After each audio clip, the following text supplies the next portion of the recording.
Howdy. Welcome, welcome, welcome to the Iowa State Fair, Senator Scott. Woo! And you draw a crowd. Well, I think you're drawing the crowd. This is pretty good. So let's do a survey real quick. Okay. How many of y'all love Kim Reynolds? Oh! It's 100%. Woo! It's 100%. How many of you love Senator Scott? Okay, well, we're off to a good start. There you go. But I've said to you, I said Yes, this the ma'am. other day when we were together, one of the things I appreciate you is I appreciate your faith, I appreciate your heart, I appreciate your optimism, and I appreciate your story because I think it's reflective of the American dream. And one of the things that we're both passionate about, so we'll start out with this, and then I've got just a lot of other questions to ask you too. Is your passion for school choice. Absolutely. And as you say often, when you give parents a choice, you give kids a chance. Yes. So talk about your childhood and how it has informed your policy and your positions on just education and school choice in general. How about we start out there, okay? I love it. One of the most important issues facing our country today is the issue of education. Every child in every zip code deserves quality education, and perhaps no state is doing it better than the state of Iowa, without any question. The governor passed, as you all already know, monumental school choice, and it's really important to me. I started the School Choice Caucus 8 years ago. I've been on the topic of school choice because as a kid, I grew up in a single-parent household, mired in poverty. I went to 4 different elementary schools by the 4th grade. And so I know that it's really hard for a parent in poverty to find a good school.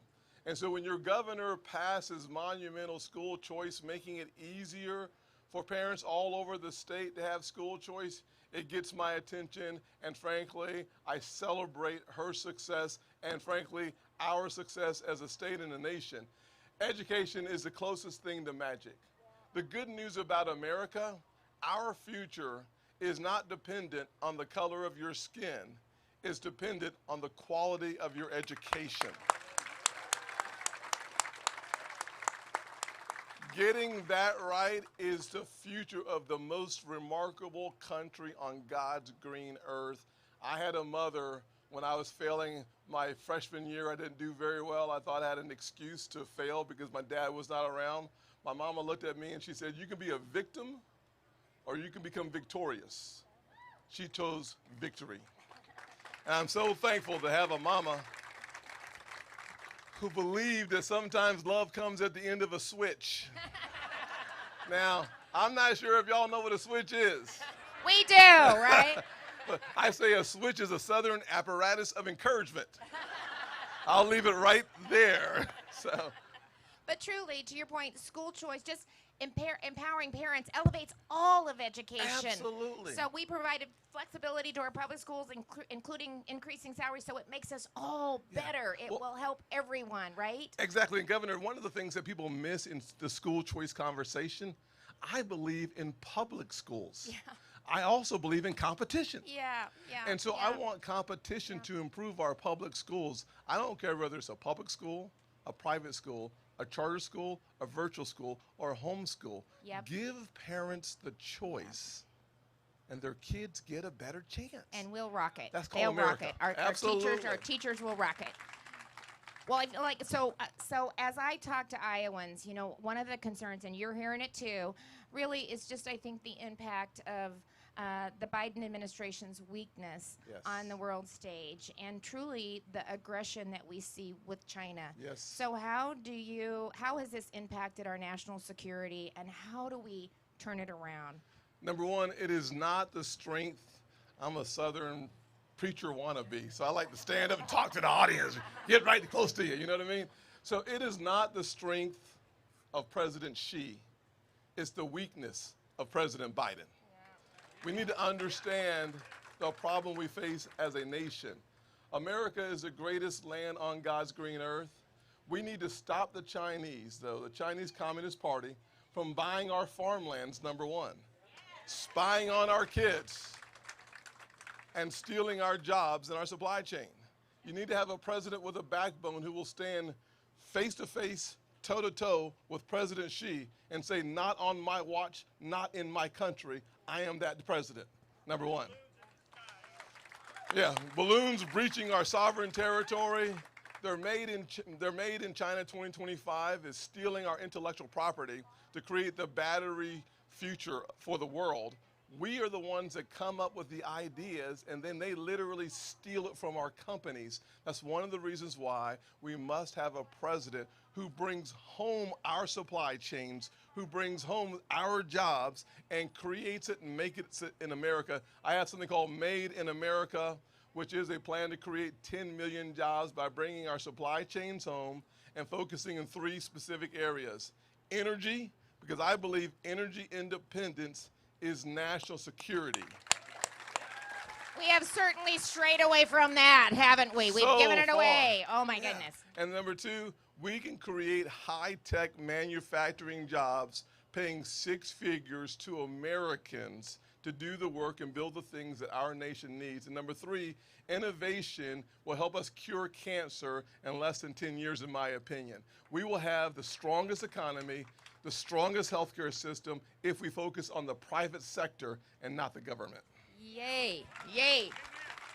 So we're going to kind of stay in this vein a little bit because China is providing the precursor to fentanyl. We've got an open southern border.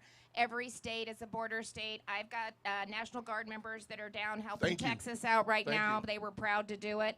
And I'll just give you a stat, and then I've got a question from Iowans. We gave them the opportunity to weigh in. I love it. But just between March and May of this year, the Department of Public Safety, federal and local law enforcement seized 364 pounds of meth, 72 pounds of cocaine, and 27,450 fentanyl tablets in 90 days in the state of Iowa. So Katie from Earlham, it is impacting every single state in this country. But Katie from Earlham wants to know, what are 3 specific actions you take toward border control? I know you were just there, I think, weren't you? Okay. Yes, I was at Yuma, Arizona, 115 degrees. Yeah. It's hot, number 1. Number 2, the first thing we have to do is use common sense, which means finish the border wall, number 1. Number 2, we have to crush the cartels. They are the ones that are taking the precursors from China, developing fentanyl in Mexican labs, and then they are bringing it across our southern border in our ports of entry. We have the available military-grade technology to stop the fentanyl flow across our borders. It would cost us $5 billion. Our nation spends $7 trillion. For $5 billion, we could save maybe 70,000 American lives. Last year alone, we lost 70,000 Americans to fentanyl. The third thing I would do is I would reinstate the Remain in Mexico policy, the asylum policy, and I would also go back to the Title 42. The current healthcare emergency, we all know, ain't COVID, but it is fentanyl. We can reinstate something like Title 42 to stem the tide of 6 million illegal immigrants crossing our border. We can do that on day 1 of my administration.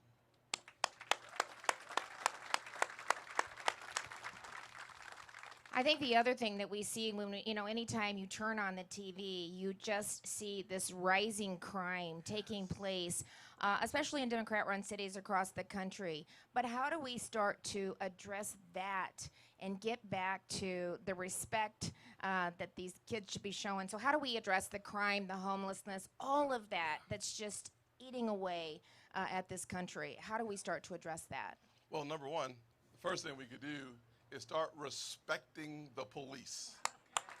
Number 1. I have multiple pieces of legislation that I would sign as president that would increase the federal funding for law enforcement by nearly 500%. The Democrats, I'll wait for you, ma'am. Thank you very much. You take your time. I'm right here with you. God bless you. But think about this. The Democrats have been defunding and demoralizing the police. 1 out of every 5 law enforcement positions in America remains open today. We can close that gap by respecting the police, but instead of defunding them, let's refund the police. Let's give them the money they need. My legislation simply does simple things like, number one, best training, best resources, and the best wearing the badge. We should all thank God Almighty that we live in a country that understands the importance of our law enforcement agencies, and frankly, our military as well. A lot of veterans, I'm sure, in the audience today. Any veterans here? Thank God for men and women who are willing to serve our country. So if we did that, we would be in the right track. The second thing I would say is this, that, sometimes the Biden administration weaponizes the issue of race whenever they're losing a battle. The thing about crime is intra-racial. Black folks kill black folks, white folks kill white folks. How about this? How about we quit thinking about the guy or the girl creating the crime and start thinking about the victims of the crime? Why not have a victim's bill of rights? And let's find a way to get rid of these no bail areas of the country, get rid of those weak DAs, and get back to law and order. It's in America's best interest. And Governor? We can't let them out. It can't be a revolving door. Listen. We're rewarding bad behavior. Exactly. One of the things I say in one of my commercials is, if you commit a violent crime, you go to jail. Period. Yeah, exactly. We overcomplicate it. The It's time simple. of common sense is just gone. One more question, and then I think maybe we'll go in, but a couple more. So tell us, walk us through maybe a day in the life of the U.S. Senator in D.C., but most importantly, some of the things that you've done that you're really proud of. Well, perhaps the most important thing I've done in public office since 2010 is I was one of the three main authors of the Tax Cuts and Jobs Act. So I helped write the tax cuts that we saw in 2017.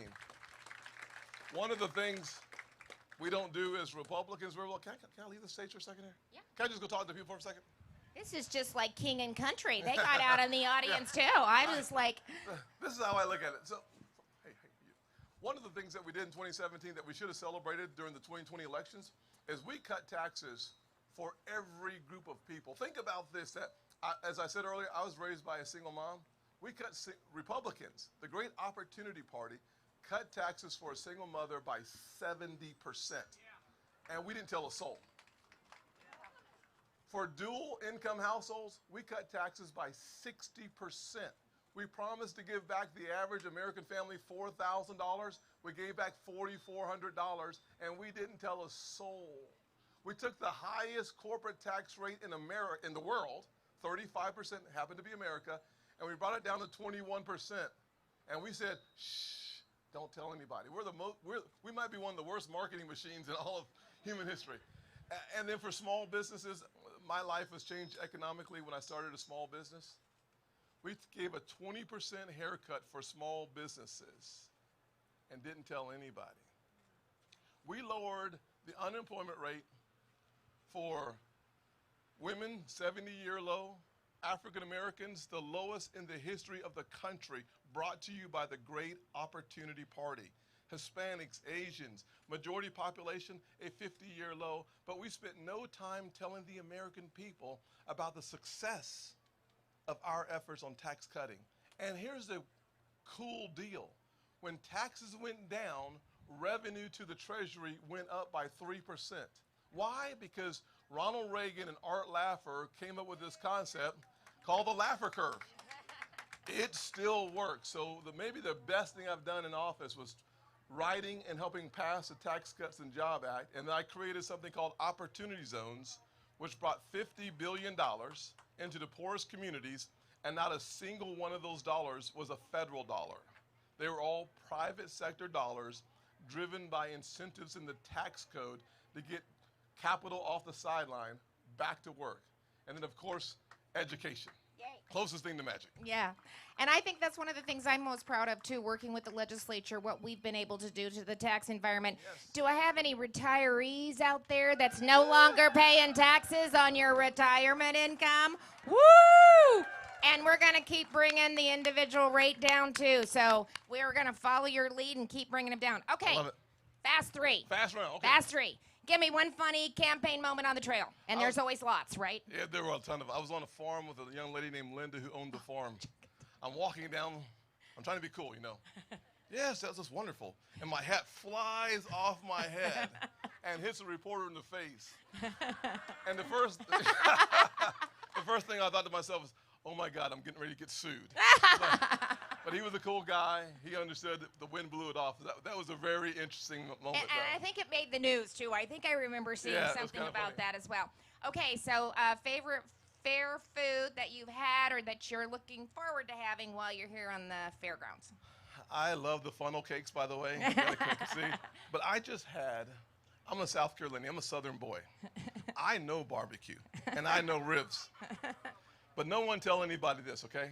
I just had the most amazing ribs I might have ever had. Woo!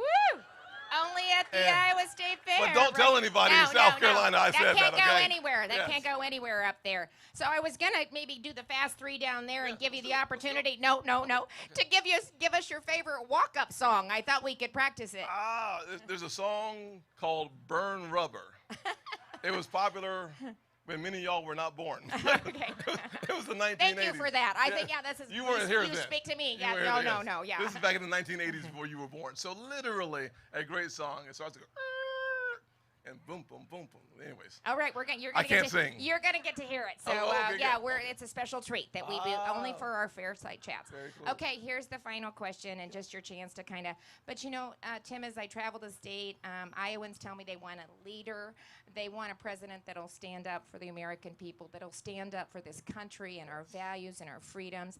They want somebody that has the moral conviction to do the right thing, even when that right thing is really hard. Somebody that has the vision and the resolve to deliver, step in and go on day one. And most importantly, long question, story. Hang in there with me. I'm about to the end. Absolutely. Most importantly, they want someone that can win. So tell us why you are that guy. Well, I believe America can do for anyone what she's done for me. I'm going to focus my time in office on restoring hope, creating opportunities, and protecting the America we love. Restoring hope means doing what Kim Reynolds has done as governor, focusing on education. It is the closest thing to magic. Creating opportunities for me means that we protect the goose that lays the golden eggs. That's the free market economy that is the marvel of the world. We have hard-working farmers in this state who deserve every tax incentive that we can design to make sure that you all keep feeding the rest of the country. So protecting our economy is job one.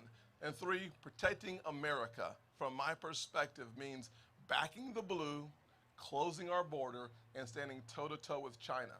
I'm ready to be your commander-in-chief on day one, not only because of those three reasons, but perhaps more importantly, I recognize that America is great because America is good. And the goodness of America can be found in the pages of our foundation, the Judeo-Christian foundation. And I will tell you,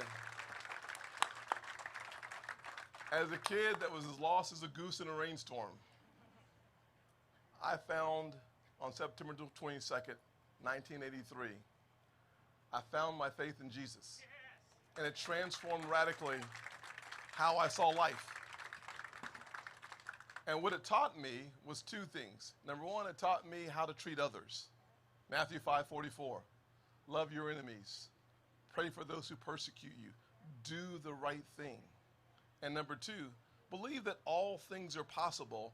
And that for me is Ephesians 3:20, that God is able to do exceedingly abundantly above all that we ask or imagine. I want a president who believes in the American people and who believes in our foundation. It is the greatest untold story in modern America. Give it up for Senator Tim Scott.